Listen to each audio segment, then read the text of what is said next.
दोस्तों नमस्कार। आप सभी का बहुत बहुत स्वागत है आपके अपने यूट्यूब चैनल मुख्य शिक्षा में।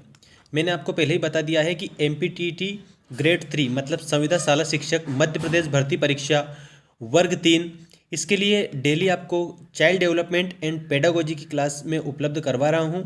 और एक प्लेलिस्ट मैंने बना दी है। प्लेलिस्ट में आपको वर्ग 3 के सभी जो मॉडल टेस्ट पेपर है ना, सारे के सारे मॉडल टेस्ट पेपर आपको मिल जाएंगे दोस्तों। तो अच्छे से आप कंप्लीट करेंगे सारे क्वेश्चनों को। आइए स्टार्ट करते हैं। और हमारा ये सेकंड मॉक टेस्ट है, याद रखेंगे सेकंड मॉक टेस्ट है। इसके पहले एक मॉक टेस्ट मैंने उपलब्ध करवा दिया था जिसमें आपको 3 PYQ बताए थे। तो आइए स्टार्ट करते हैं पहले क्वेश्चन से। ये आपका फर्स्ट क्वेश्चन आपके सामने आ चुका है। देखिए फर्स्ट क्वेश्चन है, विकास के विभिन्न पहलुओं में मंदता जुड़ी है। अब आपको इसमें बताना है कि जो विकास के विभिन्न जो पहलू होते हैं ना, उससे मंदता किस प्रकार से जुड़ी हुई है। आपके ऑप्शन है मध्यम बुद्धि, कोई बुद्धि नहीं, उच्च बुद्धि या फिर मंद बुद्धि। तो इसका जो करेक्ट आंसर है ना दोस्तों, वो आपको अच्छी तरह से बताना है और वो रहेगा मंद बुद्धि। ठीक है ना, लोअर इंटेलिजेंस जिसको हम बोल सकते हैं, जो कि आपका ऑप्शन नंबर 4 में दे रखा है। विकास के विभिन्न पहलुओं से मंदता जुड़ी है, तो याद रखना मंद बुद्धि विकास से। ठीक है ना, मंद बुद्धि विकास के विभिन्न पहलुओं से मंदता जुड़ी हुई है। अगला क्वेश्चन देखिए दोस्तों आप। अगला क्वेश्चन आपका इस प्रकार है, बाल केंद्रित शिक्षा में बच्चे को जो सीखना चाहिए वे निम्नानुसार आंकना चाहिए। मतलब कह सकते हैं कि बाल केंद्रित जो शिक्षा है उसमें बच्चे को क्या सीखना चाहिए, उसको किस प्रकार से आंका जा सकता है। गतिविधियों के माध्यम से, उनके परीक्षा परिणामों के अंकों के माध्यम से, बच्चे की योग्यता, रुचि, क्षमता और पिछले अनुभव के आधार पर, या बच्चे के पिछले अनुभव के आधार पर। तो गतिविधियों के माध्यम से हम माप सकते हैं क्या? बिल्कुल नहीं माप सकते हमेशा। उनके परीक्षा परिणामों के द्वारा भी, तो बाल केंद्रित शिक्षा में परीक्षा परिणामों के आधार पर हम पूरा का पूरा नहीं माप सकते। हाँ, ये तीसरा वाला करेक्ट होगा, क्योंकि बच्चे की योग्यता, ठीक है, रुचि और क्षमता और उसके जो पिछले अनुभव है ना, उसके आधार पर हम उसको आंक सकते हैं बाल केंद्रित शिक्षा में। और जो बाल केंद्रित शिक्षा रहती है ना, उसका जो केंद्र बिंदु रहता है वो याद रखना, बाल केंद्रित जो शिक्षा है उसका केंद्र बिंदु क्या होता है? बच्चा होता है। तो बच्चे की योग्यता, रुचि, क्षमता और उसके पिछले अनुभव, उसी के आधार पर हम उसको शिक्षा उपलब्ध करवाते हैं। ठीक है, चलिए नेक्स्ट क्वेश्चन देखते हैं। अगला क्वेश्चन आपका ये है, बाल केंद्रित शिक्षा में आमतौर पर निम्न शामिल होता है। देखो आपको बताना है कि बाल केंद्रित शिक्षा में क्या शामिल होता है। आपके ऑप्शन है तुरंत या मौके पर मूल्यांकन, दूसरा ऑप्शन है कोई मूल्यांकन नहीं, तीसरा ऑप्शन देखिए अधिक योगात्मक मूल्यांकन या फिर अधिक रचनात्मक मूल्यांकन। तो इसका जो करेक्ट आंसर है वो आएगा अधिक रचनात्मक मूल्यांकन। ऑप्शन नंबर याद रखेंगे आप, ऑप्शन नंबर 4 मोर फॉर्मेटिव असेसमेंट, इसके आधार पर हम बाल केंद्रित शिक्षा में आमतौर पर मतलब कह सकते हैं शामिल कर सकते हैं इसको। ठीक है, नेक्स्ट क्वेश्चन देखिए, क्वेश्चन नंबर 4, निम्नलिखित में से कौन सी प्रगतिशील शिक्षा की विशेषताएं हैं। इसमें आपको बताना है जो प्रोग्रेसिव एजुकेशन है ना, उसके बारे में, उसके फीचर्स आपको बताना है। प्रोग्रेसिव जो एजुकेशन है, प्रगतिशील शिक्षा जिसको हम कहते हैं, उसके आपको क्या बताना है? फीचर्स बताना है। तो आप ऑप्शन देखें कि निर्देश केवल निर्धारित पाठ्य पुस्तकों पर आधारित होते हैं। तो जो केवल दिया है ना, ये केवल तो हम कर ही नहीं सकते, केवल को तो आप छोड़ ही देना। ठीक है, उन विषयों पर नम्यता मतलब कि फ्लेक्सिबिलिटी जो छात्र सीखना चाहते हैं। अगला ऑप्शन है जीवन पर्यंत अधिगम और सामाजिक कौशल पर जोर देना। और नेक्स्ट है परीक्षाओं में अच्छे अंक लाने पर जोर देना। तो इसमें प्रगतिशील जो शिक्षा है ना, उसमें आपको याद रखना है कि जीवन पर्यंत, ठीक है ना, जीवन पर्यंत अधिगम और सामाजिक कौशल पर जोर देना। Emphasis on life long learning and social skills, मतलब लाइफ लॉन्ग लर्निंग और जो सोशल स्किल्स है उस पर हम ध्यान देंगे ताकि वो बच्चे के जीवन में काम आ जाए। ठीक है ना, अगर बच्चे के वो जीवन में, लाइफ में काम आएगी ना, तो हम कह सकते हैं कि वो प्रगतिशील शिक्षा है। ठीक है, तो उसे जीवन पर्यंत अधिगम और सामाजिक कौशल पर जोर देना चाहिए, ये भी आपको ध्यान रखना है। नेक्स्ट क्वेश्चन देखिए, क्वेश्चन नंबर 5 क्या दिया है आप देख सकते हैं, चित्र व्यवस्था इसका करेक्ट आंसर आएगा। लेकिन क्वेश्चन देखिए, प्रदर्शन बुद्धि को निम्न के द्वारा मापा जाता है। परफॉर्मेंस इंटेलिजेंस, अगर कोई व्यक्ति प्रदर्शन कर रहा है तो कह सकते हैं कि उसकी बुद्धि किस प्रकार की है। तो याद रखेंगे आप, पिक्चर अरेंजमेंट मतलब चित्र व्यवस्था के माध्यम से उसको हम माप सकते हैं। ठीक है, प्रदर्शन बुद्धि को पिक्चर अरेंजमेंट के माध्यम से मापा जाता है। तो करेक्ट आंसर हमारा ऑप्शन नंबर 4 हो जाएगा। नेक्स्ट क्वेश्चन की हम बात करते हैं। नेक्स्ट क्वेश्चन देखिए, एक चीज को समग्रता के रूप में इसके अध्ययन से सीखा जा सकता है, यह कथन किस शिक्षण सिद्धांत पर आधारित है? एक चीज को समग्रता के रूप में, ठीक है, किसके अध्ययन से सीखा जाता है, ये आपको बताना है। आपके ऑप्शन है इंस्ट्रूमेंटल कंडीशनिंग, या फिर अंतर्दृष्टि चिर प्रतिष्ठित प्रानुकूलन, इनसाइट क्लासिकल कंडीशनिंग जिसको बोलते हैं, या फिर प्रयत्न त्रुटि विधि, या चिर प्रतिष्ठित प्रानुकूलन जिसको क्लासिकल कंडीशनिंग बोला जाता है। तो इसका जो करेक्ट आंसर है ना, वो करेक्ट आंसर आप बताएंगे, देख सकते हैं, चिर प्रतिष्ठित प्रानुकूलन, ठीक है, क्लासिकल कंडीशनिंग जिसको बोला जाता है, पावलोव वाली, ठीक है। और प्रयत्न और त्रुटि का सिद्धांत किसका है? तो ये थार्नडाइक का है दोस्तों, थार्नडाइक। प्रयत्न और त्रुटि का जो सिद्धांत है वो थार्नडाइक ने दिया था, याद रखना। चिर प्रतिष्ठित अनुकूलन जो प्रानुकूलन है, ये इसका आंसर आएगा। नेक्स्ट क्वेश्चन की हम बात करते हैं। अगला क्वेश्चन आपके सामने, शब्द सामंजस्य इससे संबंधित है।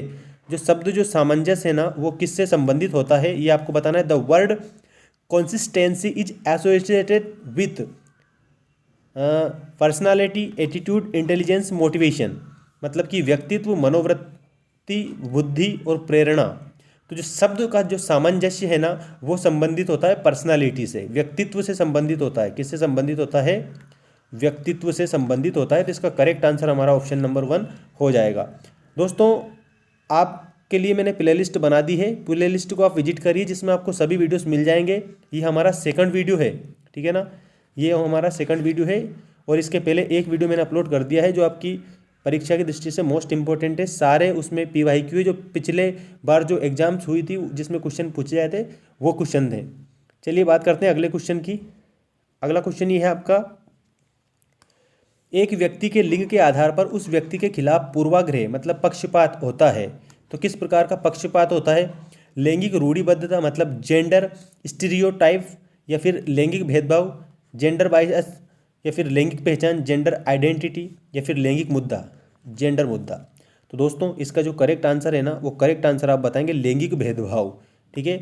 अगर मान लीजिए जैसे कोई स्त्री है, ठीक है ना, उसके साथ में भेदभाव किया जा रहा है, किसके द्वारा? पुरुषों के द्वारा, तो हम कह सकते हैं कि वो लैंगिक भेदभाव है।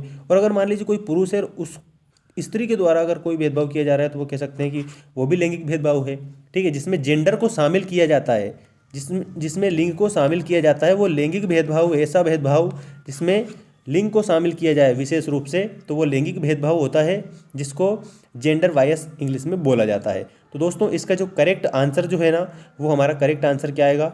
Option number 2।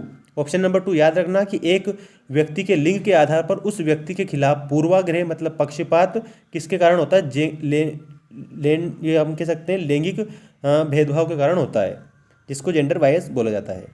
नेक्स्ट क्वेश्चन देखिए, मानव शरीर में सबसे छोटी हड्डी यानी स्टेप्स कान के होती है, कहाँ पर होती है? कान के अंदर होती है, या कान के बीच में होती है, या कान के बाहर होती है, या फिर इनमें से कोई नहीं। तो जो मानव शरीर की जो सबसे छोटी हड्डी यानी कि जिसको स्टेप्स बोला जाता है, वो कान के बीच में होती है। कहाँ पर होती है? मिडिल में होती है, ठीक है। तो इसका करेक्ट आंसर हमारा ऑप्शन नंबर 2 हो जाएगा, मिडिल मतलब बीच में। नेक्स्ट क्वेश्चन देखिए दोस्तों, नेक्स्ट क्वेश्चन है आपका, मनोसामाजिक विकास का अंतिम चरण। तो याद रखना, अखंडता बनाम निराशा, अखंडता बनाम निराशा, इंटेग्रिटी वर्सेस डिस्पेयर, ठीक है ना। तो अखंडता बनाम निराशा ये क्या है? तो याद रखना, ये मनोसामाजिक विकास का अंतिम चरण है, ठीक है।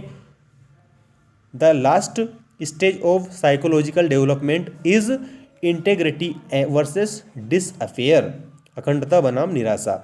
चलिए नेक्स्ट क्वेश्चन हम देखते हैं। नेक्स्ट क्वेश्चन देखिए, क्वेश्चन नंबर 11। क्वेश्चन नंबर 11 में आपको क्या करना है? The study of same children over a period of time is known as study, मतलब कह सकते हैं कि एक निर्धारित समय की अवधि के लिए समान बच्चों के अध्ययन को कौन से अध्ययन के रूप में जाना जाता है? आप कहे अनुदैर्ध्य, प्रतिनिध्यात्मक, या फिर अक्षांशीय, या फिर प्रायोगिक।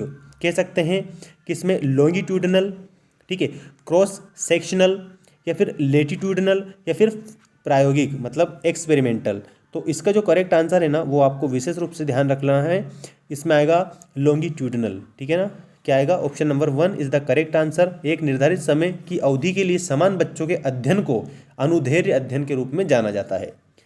चलिए नेक्स्ट क्वेश्चन देखते हैं। नेक्स्ट क्वेश्चन आपका इस प्रकार है, ये नेक्स्ट क्वेश्चन आपका आ चुका है।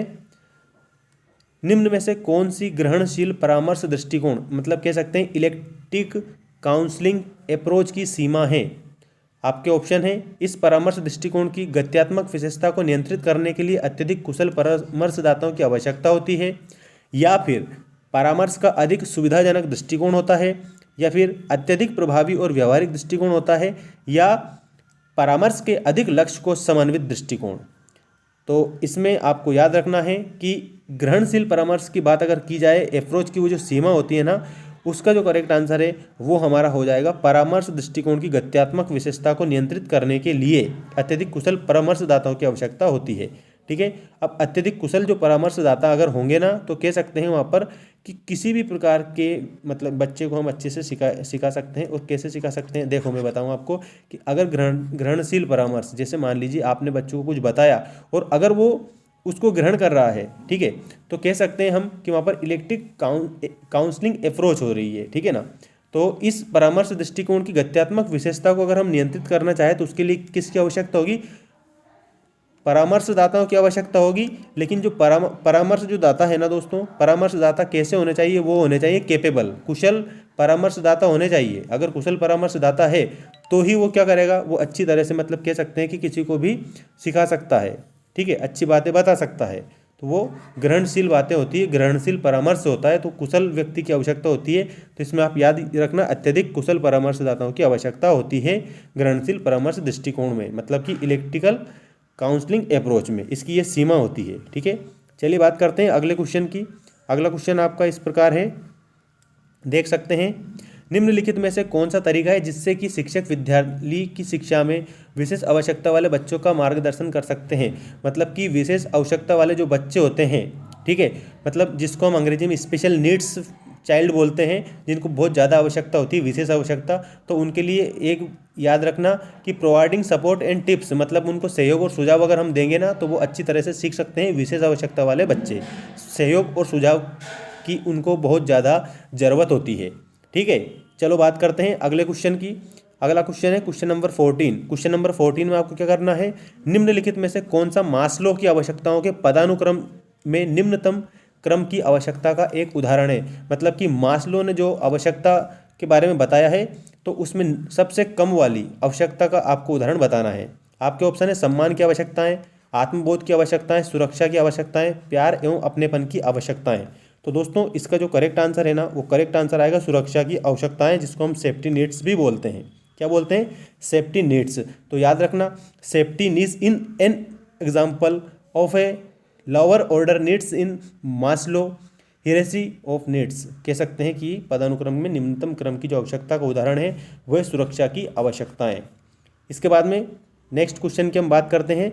15वां क्वेश्चन आपके सामने आ चुका है दोस्तों, और इसमें याद रखना कि इसके बाद में मैं आपको एक और क्या मतलब कम से कम आपको 20 वीडियो से लेकर के तो 30 वीडियो इस टेस्ट पेपर के उपलब्ध करवा दूंगा, जो आपकी सभी जो शैक्षिक जो परीक्षाएं होती है, कह सकते हैं कि जिसमें सीडीपी जिसमें पूछी जाती है, सभी में, चाहे वो कोई से भी प्रदेश की हो, केवीएस हो, रीट हो, सीटेट हो, या फिर हम कह सकते हैं यूपी टेट हो, है ना, और हमारी मध्य प्रदेश संविदा शाला शिक्षक भर्ती परीक्षा हो, सभी के लिए मोस्ट इंपोर्टेंट सेशन रहने वाले हैं। तो चैनल से जरूर जुड़िए, सब्सक्राइब कर लीजिए, अपने दोस्तों के साथ भी शेयर कीजिए। चलिए बात करते हैं क्वेश्चन की। निम्नलिखित में से किस प्रकार की बुद्धि का उपयोग यातायात के माध्यम से नेविगेट करने की कोशिश करते समय किया जाता है? नेविगेट करते समय किसके? यातायात के माध्यम से। आपके ऑप्शन है, प्रकृतिवादी बुद्धि, स्थानिक बुद्धि, अंतर्वैयक्तिक बुद्धि, या फिर भावनात्मक बुद्धि। ठीक है, तो इसका जो करेक्ट आंसर है ना, वो करेक्ट आंसर आप करेंगे स्थानिक बुद्धि। ठीक है, अब जो स्थानिक बुद्धि है ना, उसको क्या बोला जाता है? स्पेशल इंटेलिजेंस बोला जाता है। स्थानिक बुद्धि, उसके माध्यम से क्या होता है कि यातायात को नेविगेट करने की कोशिश करते समय ये किसका यूज़ किया जाता है? स्थानिक बुद्धि का यूज़ किया जाता है। तो आज का सेशन हम यहीं पर एंड करते हैं। नेक्स्ट जो सेशन रहेगा उसमें मैं आपको क्वेश्चन नंबर 16 से लेकर 13 तक बताऊँगा। ठीक है ना, मतलब क्वेश्चन नंबर 16 से लेकर 30 तक मैं आपको बता दूंगा। इसके बाद वाला सेशन से जुड़ना ना भूलें। धन्यवाद, मिलते हैं नेक्स्ट वीडियो में।